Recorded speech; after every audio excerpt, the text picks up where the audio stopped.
is, let's give it up for Scott Hoying.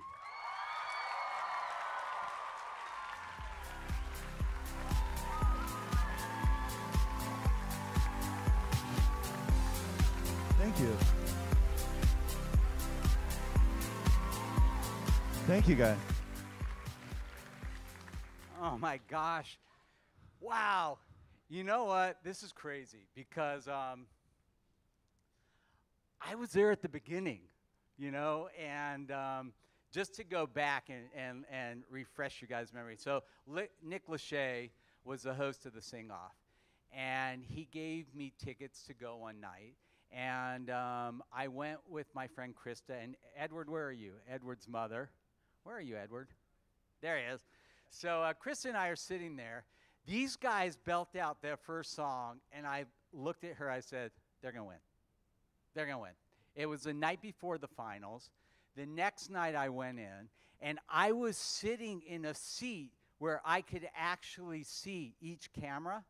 Now, when you go in a studio, you learn real fast that the camera that's on has a red light on top, right? So there's 3 cameras there, and they were just about to announce the winner. And all of a sudden, about 2 seconds before they announced it, I see that little red light go off, and that camera is pointed right at Scott.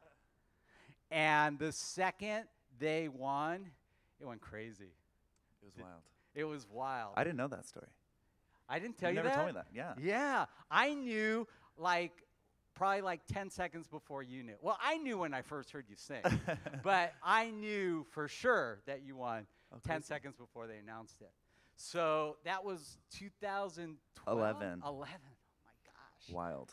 It was wild. And so, you know, all the stuff we talk about, mentors and this and that and the other thing, for me it was really cool because I got to know these guys really well, right in the beginning. And it was really fun to see them along the journey. So what was it like? I mean, that second that you heard you won, did you know that you'd win, 2 Grammys now? Oh, yes, we won 2 Grammys. 2 Grammys, you guys! Thank you. What was it like winning the show? What was that moment like? What'd that feel like? It was really, really surreal because we honestly didn't know if we were going to win or not, and we were very, very nervous. And I didn't know what was going to happen. We were just kind of taking everything one step at a time. And yeah, and then now we're here 5 years later. So let's go back to the beginning. Okay. Who knew you could sing? Oh, the beginning. The beginning. My sister always sang, and so I would always emulate her. And then I was just singing when I was a little kid, and my teachers and my parents and stuff, they were like, you have to get into singing, and I really enjoyed it. And so I started taking voice lessons when I was 8 years old. And the rest is history. Now, I saw you in a very early clip, some TV show or something. Wasn't it a competition thing or something? Oh, yeah, I was on Star Search when I was 12. How'd that go for you? Not well. No, I lost to, this is so funny, I lost to David Archuleta when he was 12. So he had the advantage. Right. So what a lot of people don't know is that there are 5 members in the Pentatonix group, right? Penta? Okay. 3 of them grew up together. Why don't you tell them a little bit about that? Yeah. So Mitch, Kirsty, and I, we grew up together in Arlington, Texas, and we've been friends since we were 8 years old. And we always did community theater and choirs, and then we went to junior high school together, and started an a cappella group, just the 3 of us, my senior year of high school. And then, yeah, that's kind of how it started. And then when we were on the Sing-Off, we added a bass and a beatboxer. And that's where we found Avi and Kevin.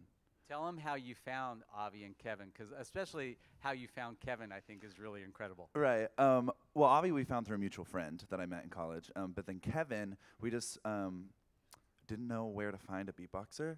So we YouTubed beatboxers, and his video was the first one.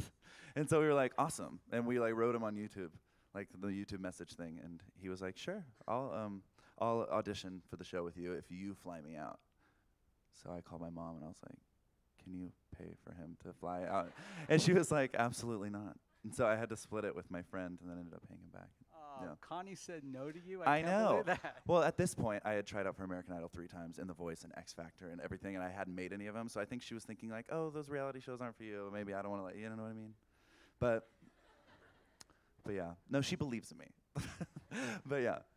So, I mean, I always like to ask, actors and entertainers, like, what was your big break? I mean, yours obviously was, winning the sing-off. But after that, if you had to pick, like, one single moment that was, like, a defining moment in your career where you kind of, like, knew you were going to take off from that, what would it be? Well, first of all, I don't even think the sing-off was really our big break because right after we won, within that week we got dropped from our label. And there was like no interaction on our social media. It was like everyone just completely forgot instantly. So that's why we started a YouTube channel since we didn't have label support anymore. So we started a YouTube channel and just started posting.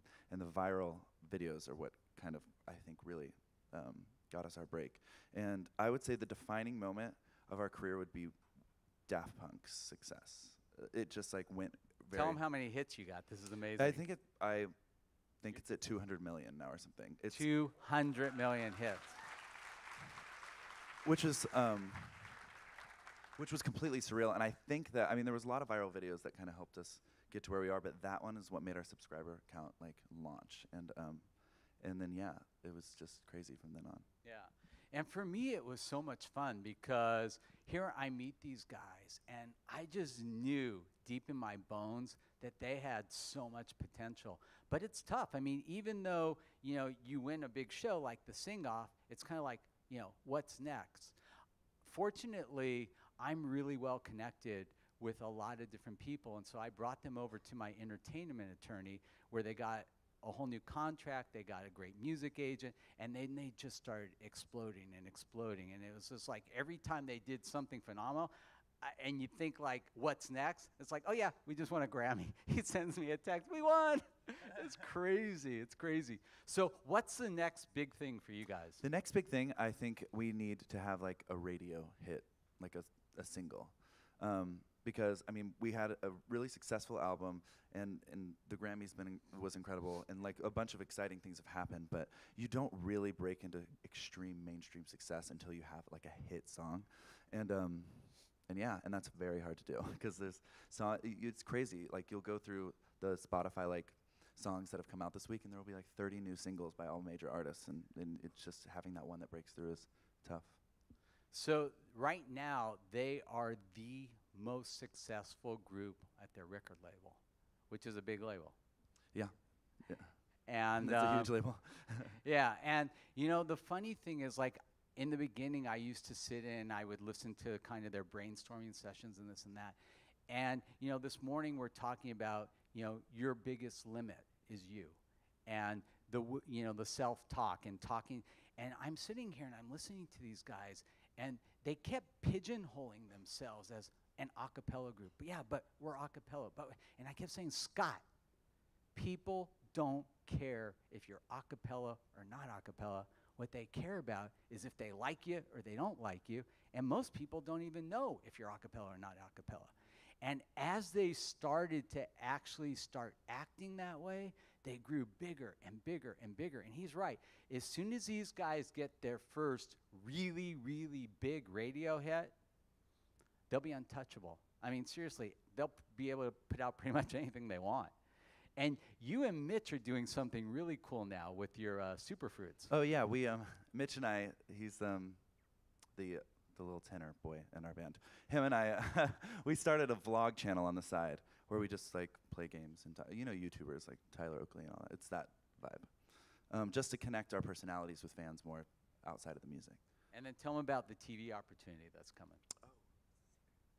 Can't tell Never you that. mind. But exciting things are happening for Superfruit, which is really cool because Superfruit was such a passion project. Like it didn't start as like we want this to be super successful or anything. We just kind of did it because we loved it, and then there's just a bunch of exciting things coming for it. So retrospectively, if you have to look back, just as it pertains to your career, what was the biggest challenge? The biggest challenge regarding my career, I would say the amount of times that we as a group or me personally heard no. because it was like constant. Every show I auditioned for, I didn't make it, and it was like every record label was not interested. I would work so hard on an EP or an album, and it would just like sell nothing. And it was just like, I mean, after years and years of that, it really wears down on you. And so it was, it just makes me very grateful that we had that moment where we broke through. And you know, one of the things that's really cool and unique about Pentatonix is all 5 of these young artists are great singers individually. But the real magic of the group is when you put all 5 together. And together as the 5, they are an unstoppable force. In fact, I would say they are probably the best a cappella group in the world and possibly the best that ever lived. That's how strong they are. It's true. Thank you. It's true. And what you're going to find sometimes in your life is when you create something, when you create a partnership, you create a business or something like that, as bright as you may be or as bright as your partners may be individually, together, you're better. How do you guys stay together? Because that's always a challenge. It's tough. Yeah, being in a group is really hard, and the 5 of us are so incredibly different in every single aspect. Like every way you can be different, we are different. And but it's I mean, we've learned to be really, really respectful. We've learned each other's quirks. We know when to give personal time, and being open and honest. I think the first couple years actually that we were a group, we always just kind of like suppressed anything that would make us feel like vulnerable or awkward, or and now we're just very like, if anything happens, we immediately address it. And I think that's changed us so much. Yeah, and you got to think about it. 60% of all marriages end in divorce. When you're in a group like that, it's like a marriage, but you're not just married to one person, you're married to 5 people. Yeah, that's like a reality show waiting to happen. Yeah, I think so, huh? So everything you've done so far has been phenomenal. You guys have 2 Grammys. What's your kind of like pie in the sky? Like this, I mean, I know you want this big radio hit. Right. But what's your like big aspiration? What's your big goal? I mean, just to like leave a huge stamp on the industry, to be like a name, that would be really, really cool.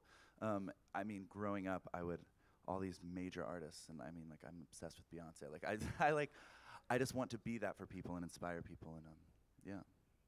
It's pretty phenomenal. So when you guys are sitting kind of like writing and creating music, tell me how that works and how you guys decide like what's good and what's not good. Are you doing focus groups? Are you testing it with people? Or It's really we do it in a really cool way. We like sit in a certain, when we write, we do that individually or in duos or something. But when we arrange music, we'll sit in a circle and do it. It's very improvisational. We'll just like sing and come up with parts, and Kevin will beatbox and loop it, and then we'll just like each kind of throw in ideas, and someone will be like, I love that, let's harmonize it, and then we add the harmony, and it's just like a little puzzle that we figured out, but it's all very by ear and just like creative and fun and energetic, and I think that's what it comes through. You can see it in the arrangements. It is. If you guys go on YouTube and look at all of the videos that they posted with their Christmas album, that Christmas album beat Taylor Swift. I don't know if it beat Taylor Swift actually. But it was the second. It was right under her. But that was cool. I know, right? All right. Okay.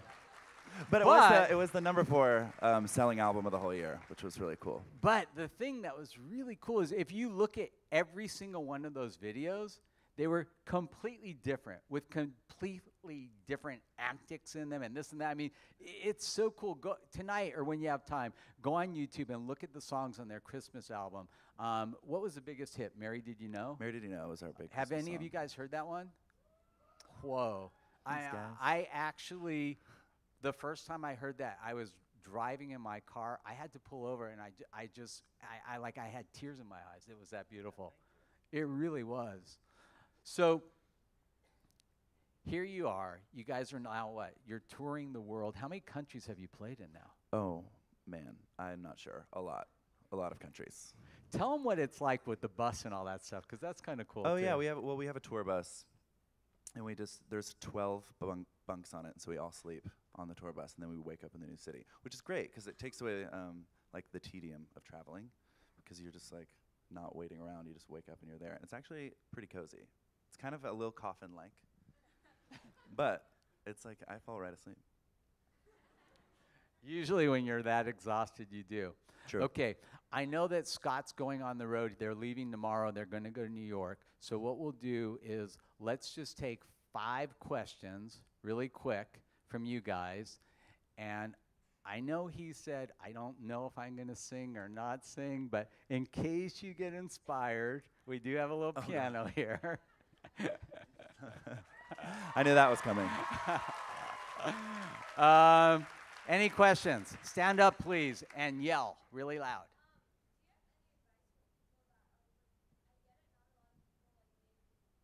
Wait, I have a better idea. Hold on. Let everybody hear you. For people wanting to be like in the industry of entertainment or whatever, like you said, you've been through a lot of hardships. Like, do you have any advice for people that might want to be in that? To break into the entertainment industry? I mean, honestly, it's saying yes to everything and getting up and going and doing things. Like, I have so many friends that like have all these ideas and they want to do things, but they don't. Like, you have to just kind of make it work. And the people who do that, all my friends that are like, oh yeah, I'll do this gig that might not be that fun, but it's important to just start creating a list of just like keep yourself busy, because I think that's what we did. We're like, let's just make a bunch of content, let's just start putting stuff up, let's just do this gig, let's go to dinner with Dr. Bell, he wants to get dinner, you know what I mean? Say yes to things, meet people, and it just kind of grows, and that's how you get into the industry. There's not like a defining moment usually where someone's like, and now I will give you this and you are in the industry. It's like you've kind of just got to work your way in. Awesome. Yeah, stand up. Can we send the mic here? Yep. Here. Hi, Scott. Hi. So I like your glasses. Thank you very much. Okay, so we're talking about breaking into the industry. What was it like for you when you kind of crossed that barrier and Pitch Perfect 2 was like, hey, will you guys come and do a cameo? Oh my Because God. I was excited. That was crazy. Pitch Perfect 2 was we wanted to be in it so bad, and it's funny because we like basically asked to be in it because we like knew the Universal publicist through just doing things, and she was like, I'll pitch it to the team, and then we actually originally were cast to be in the scene that the Green Bay Packers were in. Oh my gosh. Yeah, but then we were replaced by the Green Bay Packers, which is okay. So then we ended up playing the Canadian team, but it was really cool. The whole experience was incredible. Going, I'd never been on a movie set before, so it was just insane what goes into it. There's like 1 million people working. There's 1 million they set up this entire stage, and we like sat around for 11 hours and did nothing. And then we go on and we like film 2 takes, and they're like, okay, you're good. And you're like, that's it. They like it was really wild. What would you say was the most, like if you had to pick, like this was the most exciting thing we did? Was it Stevie Wonder? Oh man, honestly, I think it was performing on the Grammys or Sesame Street. Because Sesame Street was wild. I cried. Because, no way. Yeah, why? because I watched it as a kid, and I'm real nostalgic and cheesy. So like, they don't break character even when you stop filming. They stay in character until the puppets are put away. And so you're like, what do you mean they're puppets? Oh. Spoiler alert. No. So they'll stay in character like as you're like walking to go get lunch. If they're by you, they don't. So I'm like having a conversation with Elmo, and you're like so believe it when you're there. I was like literally talking to him. And I don't know, it just makes you like, I was like, this is so wild. Awesome. Okay, one more. Hi. So I know as a musician, a lot of musicians spend countless hours, practicing individually or practicing with groups. So how was your experience as a musician, becoming the talented musician that you are today? Like, was it a fun experience? Like, was it boring? Like, what got you through those hours? I mean, it was both. I mean, I love to sing more than anything, and I love to create and arrange, and so it was a lot of fun for me that whole time. But obviously, there's those moments where you're like, do I want to do this? Because the success rate for a musician is like so low, and I just was like, I don't know if I want to dive into this. But yeah, if you're doing what you're passionate about, then you'll enjoy it. And so, yeah, of course. All right, so no pressure, but I will sing. But all right, you guys, bring it up, please. I'm just gonna do it a cappella though. Oh, that's cool. My piano's a little rusty. Great too. I'm just gonna sing like a part of a song that is on our latest album. One question. Do you mind if they oh, record sure. it? Yeah. Okay, I don't, hang on. or play Pokemon Go either. Yeah, no Pokemon. Is that not allowed here? No. What kind of place is this? I'm just kidding. Okay. I almost fell off the stage playing it this morning. I was giving a lecture and I was like, So you following don't my let them play, but Pokemon you're guy. playing? That's not fair. I don't even know how to log on. Okay. I broke something I'll never get back. Brought me to my knees. A head like steel and a soul of gold and a heart that's made of glass. But mine's cracked. Thank you, guys.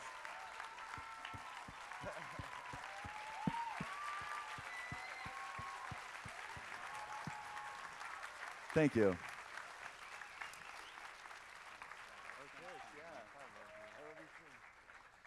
All right, Scott, thank you so much and good luck. You guys give him a good goodbye.